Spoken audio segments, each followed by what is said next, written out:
Hello and welcome to episode 85 of College Football Throwdown. I'm your co-host Alex Schmitz, and today I'm joined as always by my dad, Peter Schmitz. Hello, college football fans and Husker fans. Yes, we are back for another week. This father-son duo doing a college football podcast by college football fans for college football fans. And we're here this week to talk about the big games from week 12 of the college football season, our predictions, as well as the Nebraska-Wisconsin game that was played. And we'll also preview the upcoming games and Nebraska's important bout against Maryland. Yes. That's right. But before we dive into all that, we've got our traditional beverage to crack. And this week, I've got a Blue Moon Belgian White here with me. Okay. Yeah, some leftovers from our Halloween party. Okay. We're still getting through. So yeah, that's a good beer. It is. Yeah. Yep. So here we go. All right. Oh, was that's a bottle one rather than a can? Okay. Oh yeah. Oh yeah. You know how I like it. So talking about the Nebraska-Wisconsin game, I was able to catch the majority of the first half of the game, but not much of the second half because I had a film screening going on here in Los Angeles. Although I did get to the theater and had a little bit of time, was looking at my phone at the start of the second half, and that was where we had like a nice drive that then got stopped, and then we kicked a field goal that missed. And when I saw that, I was just like, oh gosh, and put the phone down. I was like, oh. Right. Well, and that's the thing is that, I mean, we, as poorly as we played in some aspects in that game, it's amazing that we had ample opportunities. I mean, that in that second half that you didn't watch, we got inside the 20-yard line at least three times, and we came away with 3 points on those three tries. Right. Including a missed field goal, a made field goal, and then I think a go for it on fourth down that didn't produce, a desired result. But the bottom line is we moved the ball quite effectively between the 20s, which has become more than just an exception, but a trend, if you will, of the Scott Frost era at Nebraska. His offense has been able to be quite impressive at various stages throughout his time at Nebraska, but one kind of constant that he's never quite been able to get rid of is their inability to convert in the red zone. Yes, yeah, that definitely has been a recurring problem for us, and I think there may have been one more in there where we're at like the 17 or something, and we went for on fourth down because we didn't trust our field goal kicker, and we got stopped.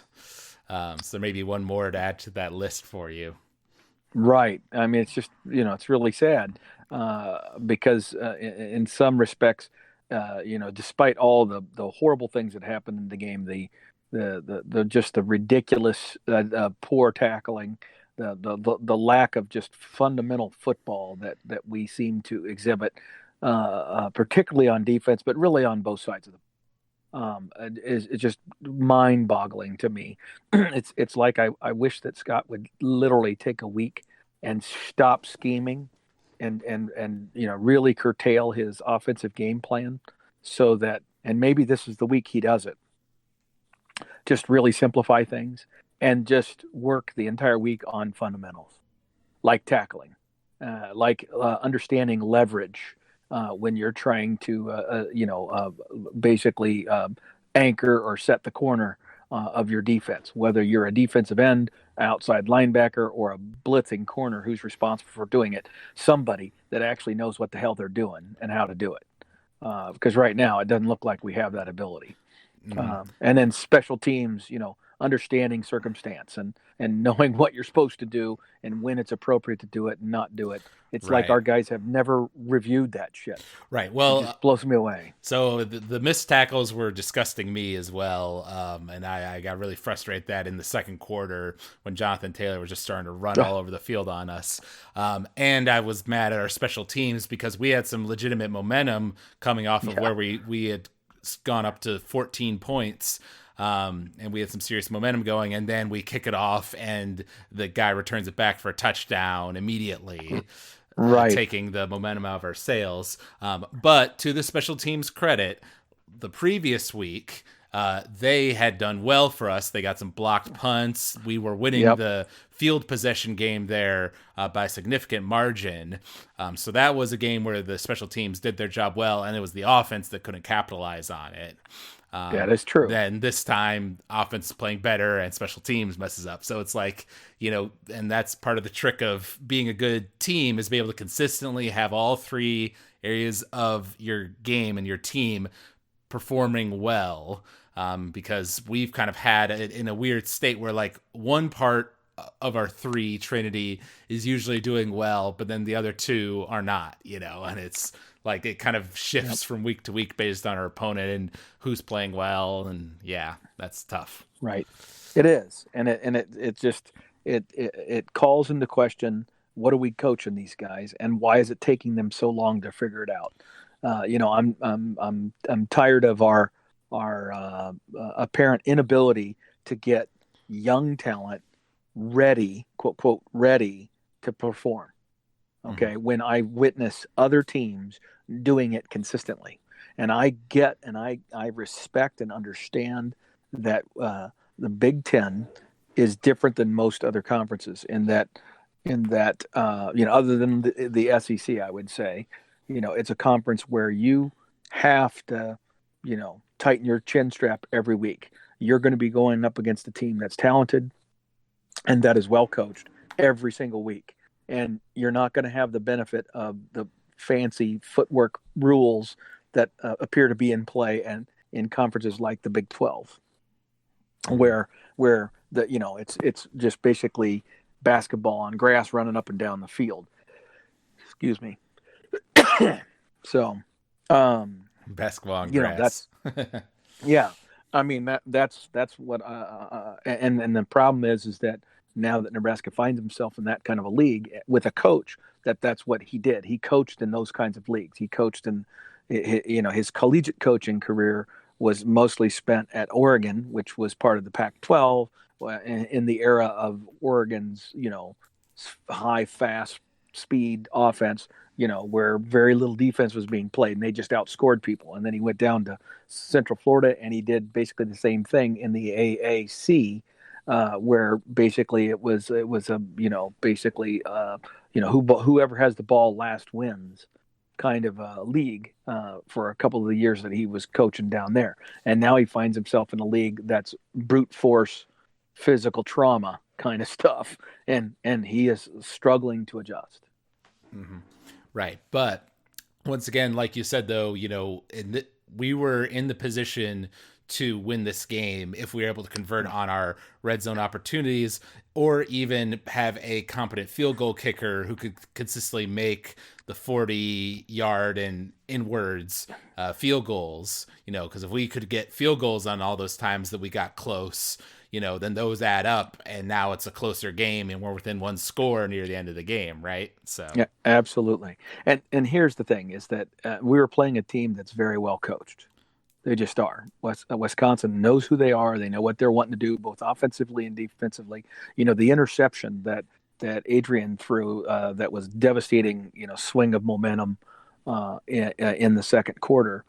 It was the epitome of that, in my opinion, because Wisconsin was in a defensive alignment where they basically had only three people rushing the quarterback. There might have been a fourth guy around there, but there were really only three guys rushing the quarterback. And they weren't even coming after Adrian. I mean, they were just squeezing the pocket. They were holding their position. They weren't really aggressively coming after him, although they were pushing and the pocket was closing. That shouldn't have been the case when you have 5-on-3, right? But yet it was, okay? But they were focused on what they were wanting to accomplish, and it wasn't sack the quarterback. It was let Adrian try to find somebody who's open in a zone scheme that has 8 guys in coverage, right? So the all the windows in that zone are so small, Adrian can't find anybody to throw it to. Well, he ultimately tries to throw it to one of his short check down type receivers, and what does he do? He throws it right into the defensive lineman's hands, basically, because they're not worried about sacking. They're watching him, watching his eyes, and they got their hands up in the air. It's a great defensive preparation by them. They obviously scouted us. They knew that Adrian throws the ball low, and they know that Adrian will sit there in that pocket and try to see somebody who's open. And when there's not, he can't tuck it. He can't. He's unable this year for some reason to recognize that situation and tuck it and run and see what he can get.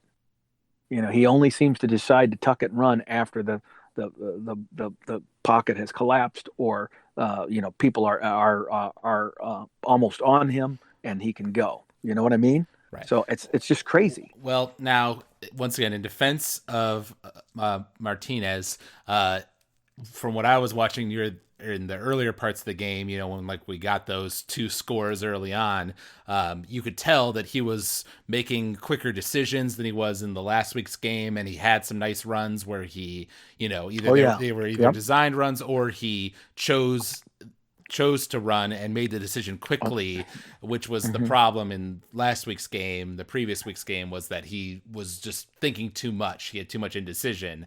So Martinez's clear improvement over the course of the week of preparation for Wisconsin was evident in this game, and I think that's why our offense, a big part of the reason why our offense performed so much better. Also, the fact that Jedrick Mills had his best game of his career and was doing well for us. And both of those guys looked better because it was the best game by far, in my opinion, of our offensive line. Yes, that too. And of note there is that we rushed for 273 yards against Wisconsin, a Wisconsin defense that has given up very few rushing yards this whole season, which is impressive. Also, when you look at the overall yardage, we had 493 total yards. They had 482.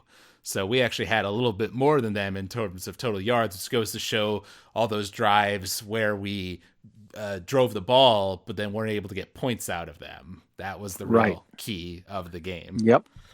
You're exactly right, and that's going to continue to be the case when we play against the Wisconsins and the Iowas of the world, until we have such a massive disparity in our offensive talent that we can overwhelm them in some way with that, which I'm still waiting for that day to arrive, and it seems further away now than I thought it was. Well, that's where we really miss Ozigbo from last year, because he is that big power back that you could bring in a 3rd and 3 situation to just fall forward and get the first down.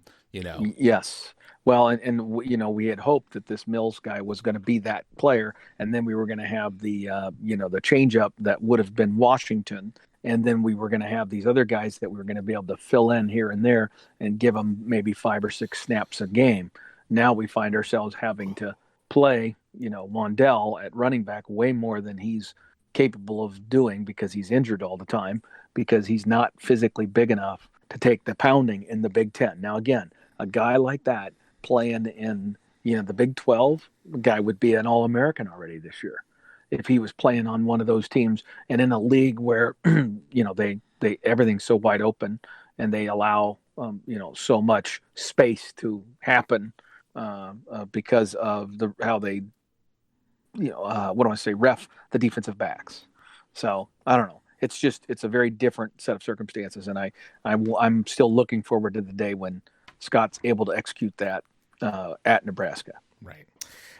If you look at our predictions of the scores from last week, you predicted that Wisconsin would win, 55-10, and I predicted 52-17, so slightly closer, but still big. Yes. Because, so many times in the past, we've had these very ugly losses to Wisconsin, and this was not that. We played them more competitively, even though we were -1 in turnovers compared to them. As we said, we were, because I was thinking about it, if we had scored on that last drive where we got stopped on like the 4-yard line, if we had scored there, gone for 2, gotten it, then it would have been an 8-point game with like 2 minutes to go. So you have the chance to go for an onside kick. If we get it, drive down, score, get another 8 points, then it's tied going into overtime. Right. Now, obviously that's a long shot, but we were within that position to do that. Yeah. And not so much the score. The score is still lopsided at the end of the day, but I would say if you look at things like the total yards and if you watch how we gained those yards, we did enough offensively to make it interesting, and that is something I did not expect. Yep. Yep. And one other thing I wanted to mention, besides the fact the score was 37-21, obviously closer game there, 16 points. One thing I don't think we've talked about enough on this podcast is some areas where the team has improved over the course of the season, compared to earlier in the season where our center was snapping the ball high every other snap, it seemed like, and then we were having all of these terrible rinky-dink penalties. Both of those things have reined in. Jurgens, is it Jurgens right, the center? Yep. Yeah, he's definitely gotten better. There still are some occasional high snaps that are bad, that mess up Yep. plays, but it's much less than was early on. And in this game, we only had 3 penalties, and the past few games we've been pretty minimal on penalties. And in some games, the opposing team had way more than we did.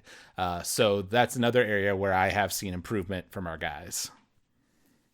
Yep, I would agree with all of those that you just listed. I mean, I think there's lots of improvement, and I would go further with Jurgens and say, he looked like we are finally beginning to see a little glimpses of what he might become, because he looked really good at times against, again, a good Wisconsin defense.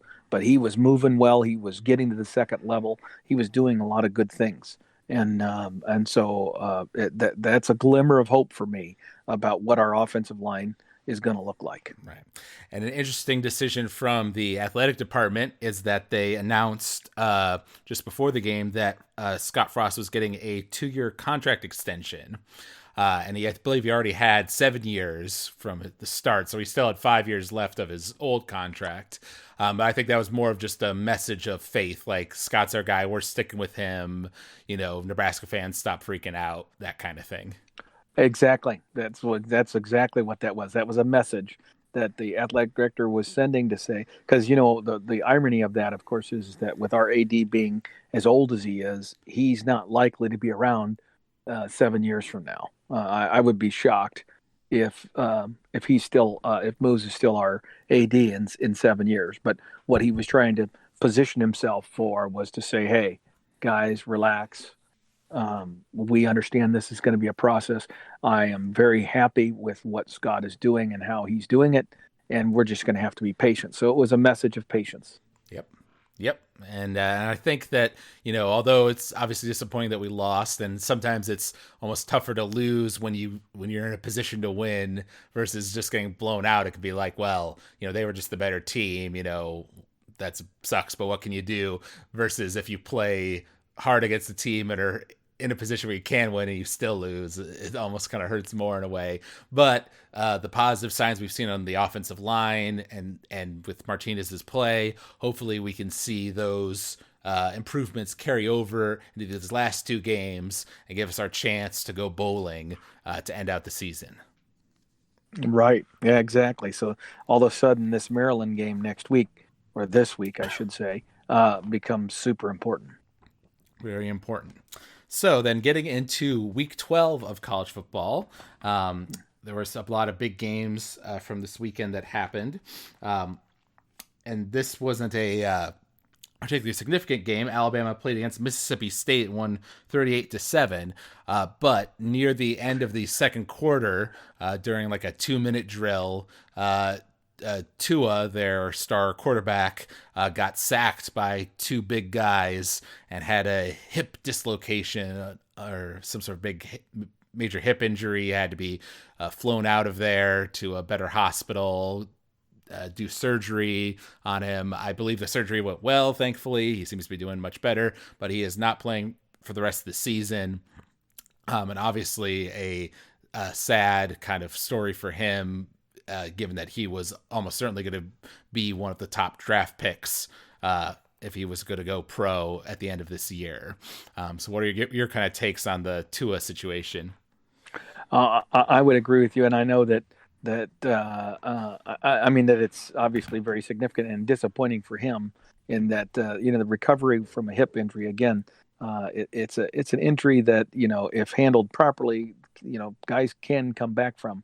But anytime you're dealing with a hip, especially as a quarterback or a running back or a receiver, someplace where speed and basically that whole mobility of your core is so vital to your execution of your basic skills.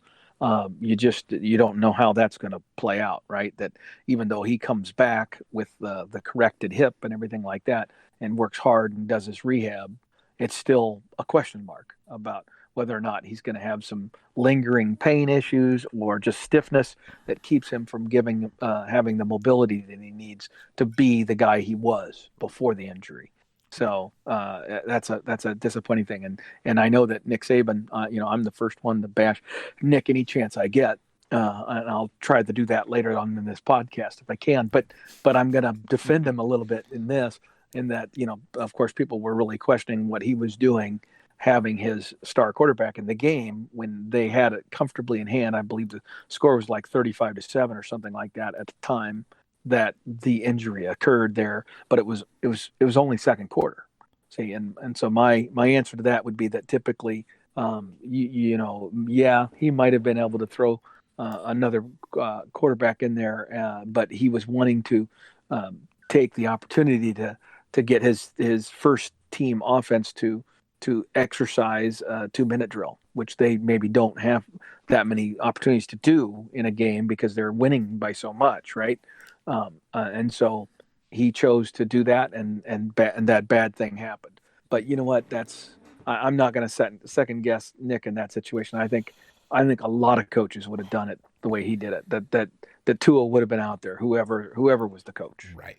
Well, yeah. The tricky part about it is that Tua, because it'd be one thing to pull Tua out if he was like healthy, and you're pulling him out because, okay, we already have the game in hand. Let's get the second tight guy in there, get him some snaps.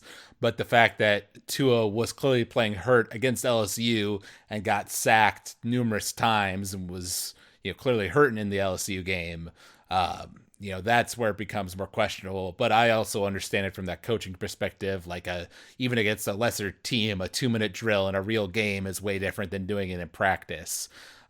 Yes. So it's an unfortunate situation, and we just kind of got to roll with it. No point second guessing too much. No, I agree, and I mean he did already get second guessed tons by media and fans alike. So I know. I've seen some of the clips and things. So then we have the Minnesota-Iowa game was a big game within the Big Ten. And you gave the prediction that, let's see here, you had Minnesota winning, but close, 24-21.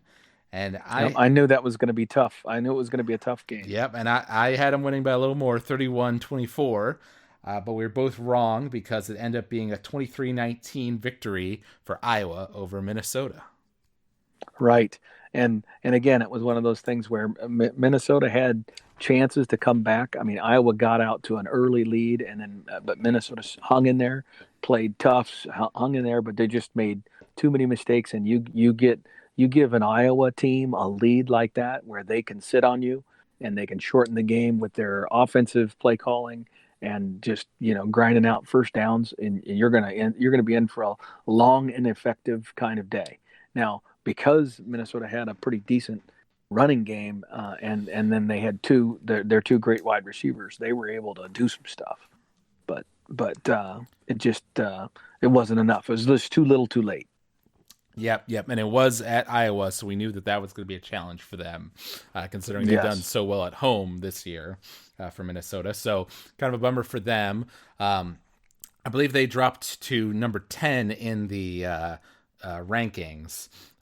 So not too bad of a drop, really, considering there were 7 before. I would agree. Yeah. So that's reasonable. And they still control their own destiny, of course, because they have to play against Wisconsin coming up. Right. Well, they play Northwestern this week, and then Wisconsin in the last game of this season. So then that Minnesota-Wisconsin game becomes, if both of them win this week, then the following week's game becomes basically the game for who's going to represent the Big Ten West.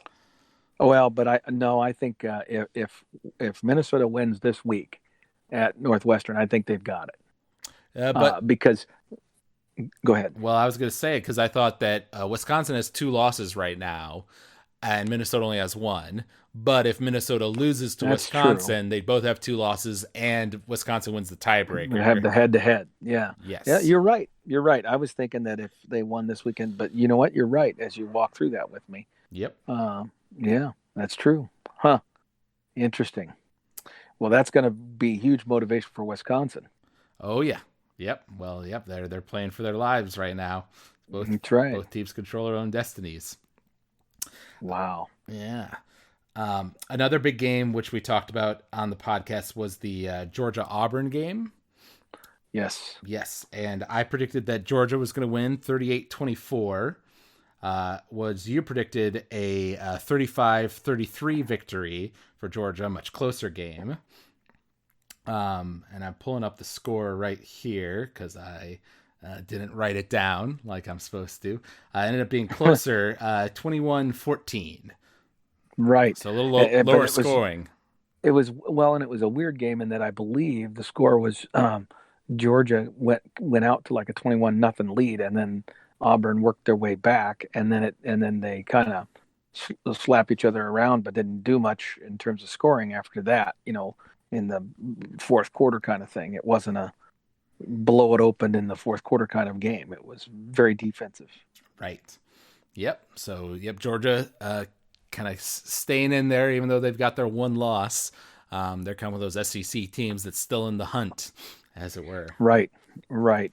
And the thing is that you've got if they can sustain it and not lose the remainder of their games until they get to their conference championship, it'll end up being them against LSU.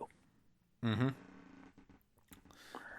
And so Georgia, the winner of that game, should get into the playoff. The loser of that game, I hope, doesn't get into the playoff, but I have a feeling they might, especially if the loser ends up being LSU. Right. So that would be the challenge. But if LSU or Georgia, for example, were to lose to LSU, then they put in Alabama as number 4, I'm gonna lose my shit. Yep, and that's what we talked about last week. There definitely are I know. scenarios where they could get in, and I hadn't considered. Yeah, if Georgia beat them, so LSU also has one loss, and then Alabama has one loss. So then Oh between no. Alabama Well, then they would and choose. LSU, who would They they would choose?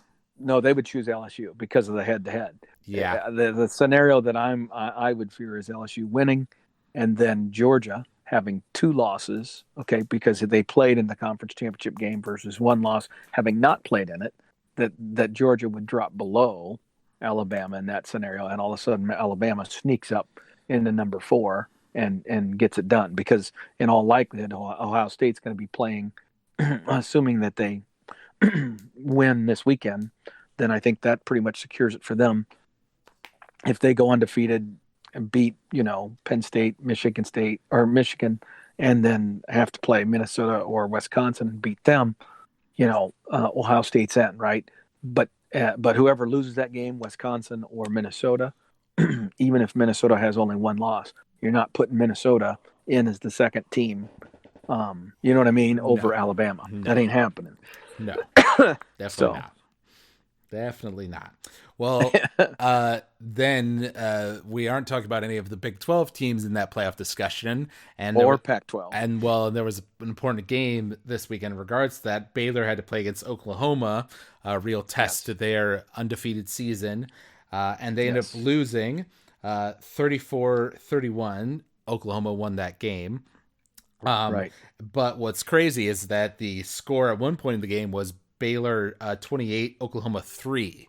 So Baylor really let them come back and kind of fell apart later on in the game.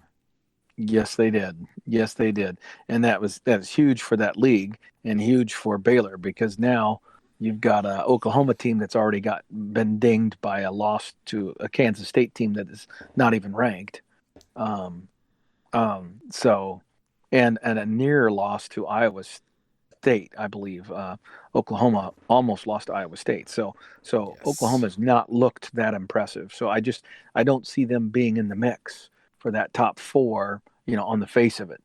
Now, the Pac-12 has some possibilities, I think. And I don't remember what happened this past weekend, though, because I didn't stay up late for those games out west. Right. Well, I know Utah won their game, so currently they're ranked, or Oregon's ranked sixth, actually. Utah's ranked seventh. So those Okay, two are still in the hunt. They both only have one loss. right. But they're on a crash course, and one of them will lose to each other in all likelihood. When they go to their playoff. Right, to their championship game, you mean? Right, right. Yeah. So if you presume that neither of them loses any other games, then whoever wins that game should be in. Hmm. So there you got it. You got Ohio State, you got LSU, you've got Clemson, and then you've got Oregon or Utah. There's Right. your four.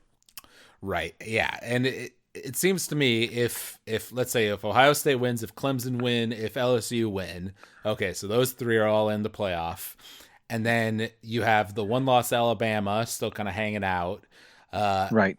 but then you also have a one loss, Pac-12 champion and a one loss Big 12 champion. I don't see how you can justify Alabama getting in over both of those. Me neither. Now, obviously, Oklahoma's loss to, like you said, an unranked Kansas State is a very ugly loss, and that'll be hard that'll be definitely be a blemish on them by the Right. committee. And Um, and Oregon lost. If it's Oregon, Oregon lost to Auburn first week of the season. right, which is a more respectable loss, certainly. Well, yeah, but it depends on what Alabama does to Auburn, True. right? If Alabama goes down there and in the Iron Bowl and kicks Auburn's ass, which is very possible, then everybody's going to be doing this score comparison, saying, "Well, there's no way you can say that, Oregon's more deserving." Yes, there is a way. The answer is they're the Pac-12 champions, and Alabama didn't even play in it. And So, I was gonna say, very first game of the season, right? Maybe Oregon got off to a slow start, but now they're playing great football near the end, and that's right. what matters to a lot of people. Who's the best team right now? Yep, yep, I agree, and I'm hoping that's the tone and the conversation that happens. Yep. Because if it doesn't, then this whole you know conference, I mean, college football playoff is a complete and utter joke and disaster as far as I'm concerned. Right.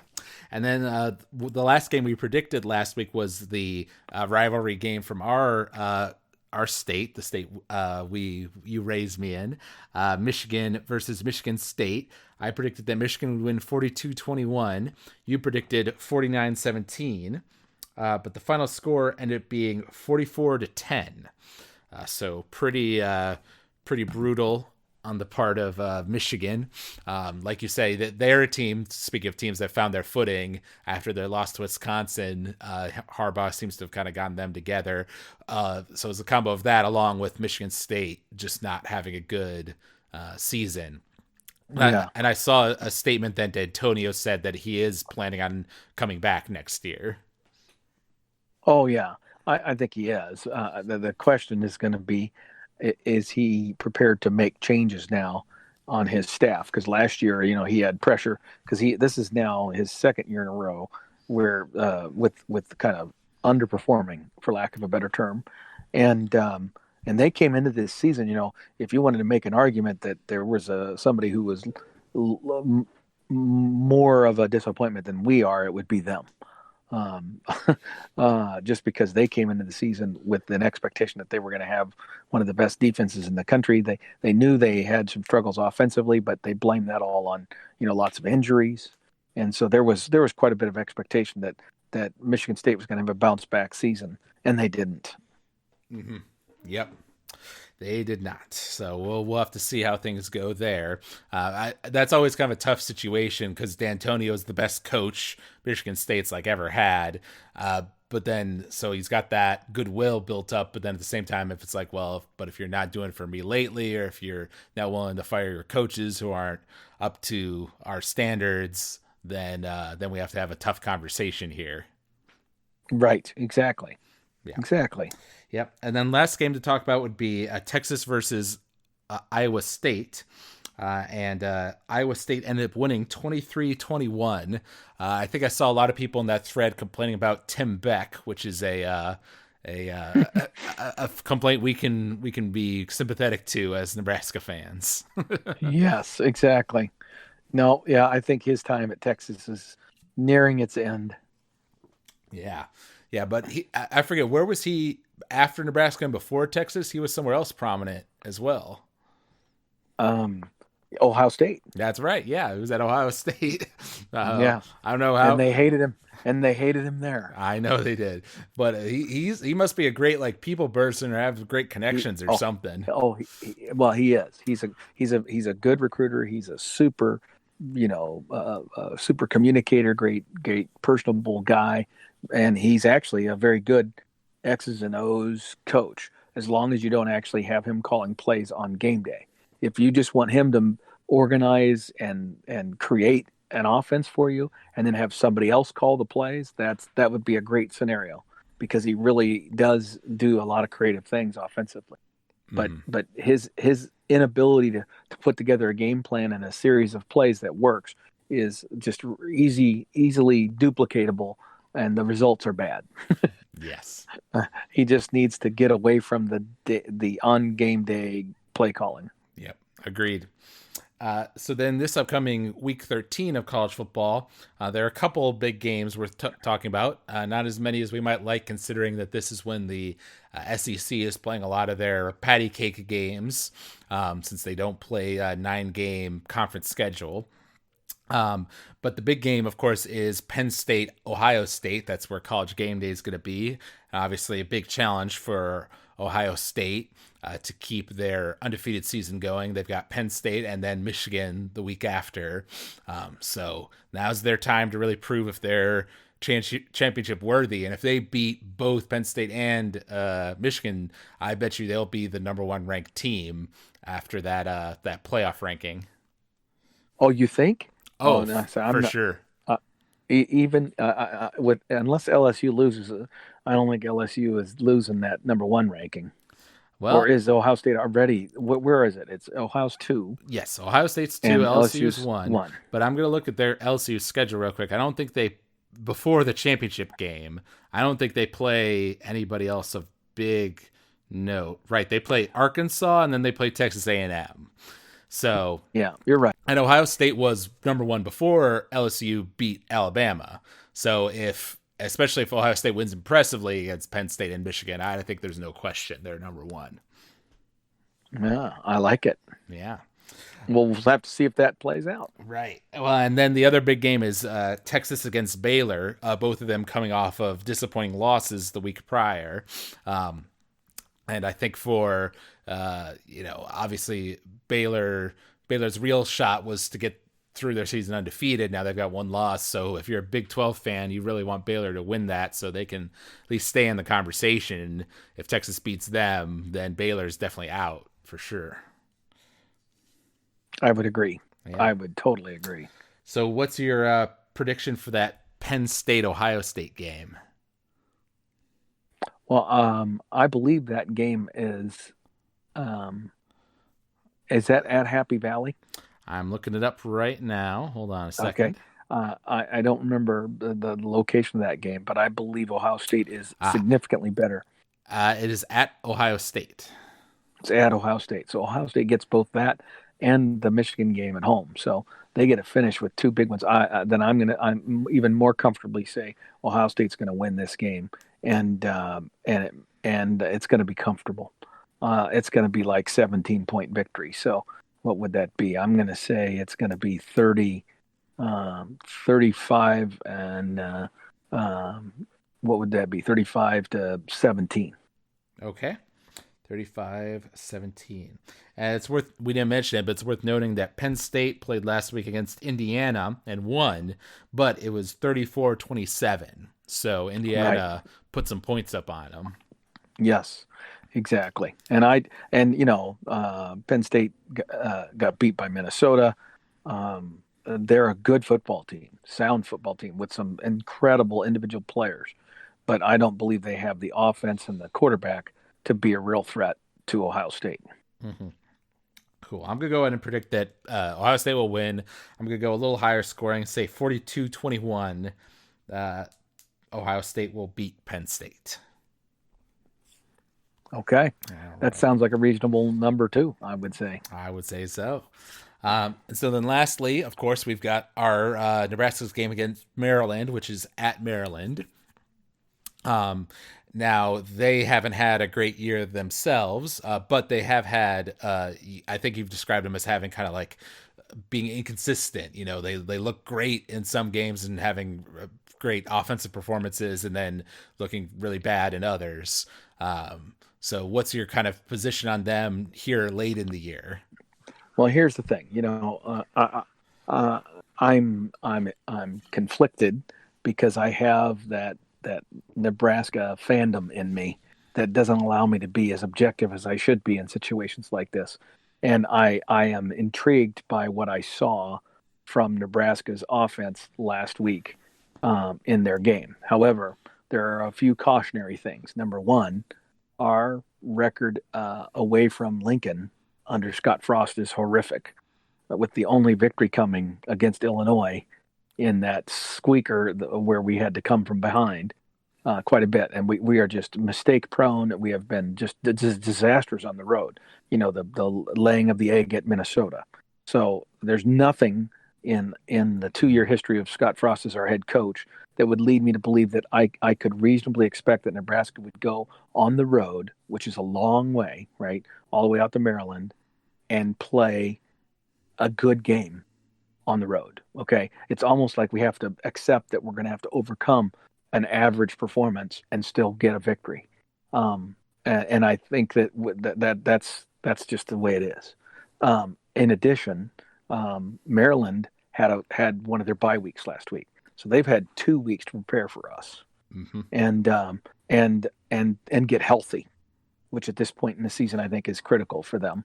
Right. And so I'm a little worried about the fact that we're going to have a team in Maryland that is going to come at us with a renewed vigor and with fresher legs because they've had their week off and they maybe did something with it, as opposed to my feeling that Nebraska has squandered their bye weeks that they had this season. But anyway, so that's why I'm conflicted. That's why this one's a hard one to now. So I'm going to go with my optimistic Nebraska fandom, and I'm going to say we find a way. I'm going to say we find a way to win it. I don't think it's pretty. I think it's ugly. It's filled with mistakes that like we have typically made when we've been on the road. But that they're a team that maybe has packed it in a little bit. Maybe having that bye week late in the season when they've had a difficult year. Some of their players probably have already packed it in for the season or just trying to get through. And so they might have some issues too. And so I'm hopeful that that's the case and that we can find a way to win an ugly game like 33-31. 33-31. Interesting. All right.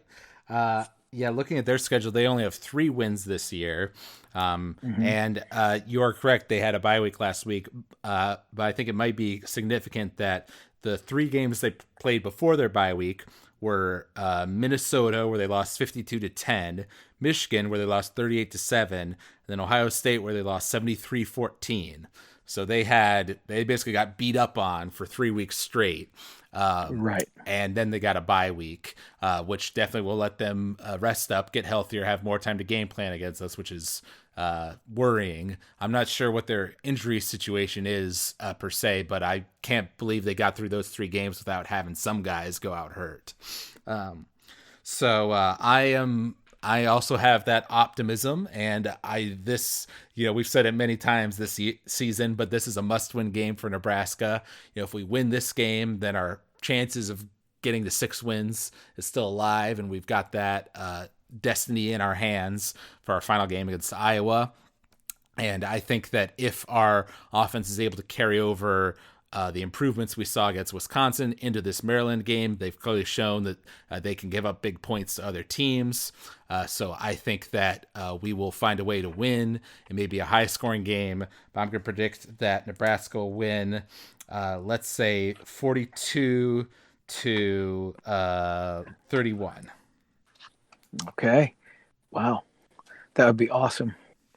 Yep. I don't care if it's a 9-10 win, whatever, but it has to be a win. Yeah. So, Speaking of 9-10, during that Alabama LSU game from the previous week, they were talking quite a bit about that 9-6 Alabama LSU game from several years ago, and how right. how much things have changed and the spread offenses and stuff. But I kind of enjoyed that game because it was such a defensive battle. Right, right, exactly. Well, in our game against Michigan State last year, which was all field goals, nobody scored a touchdown in that one either. Yep. Yeah, those are fun games to watch because there it's a lot of ugly football followed by some craziness at the end where you're on the edge of your seat because every play is magnified because both teams are struggling so much just to get the move the ball. Yeah. So that's what you love about a great defensive battle. That's true. That's So true. All right. Well, thank you all for joining us for this week's episode of College Football Throwdown. You can find us online if you search for College Football Throwdown. You can find us on Podomatic.com or on iTunes and Apple Podcasts. You can leave us ratings and reviews. Let us know what you think of the podcast. We love reading comments from our fans on the air. And thank you all for listening, as well as to thank you, Dad, for joining me for this episode of the podcast. yes, thank you, Sean. I appreciate you taking the time. No problem. And until next week, go Big Red. Go Big Red.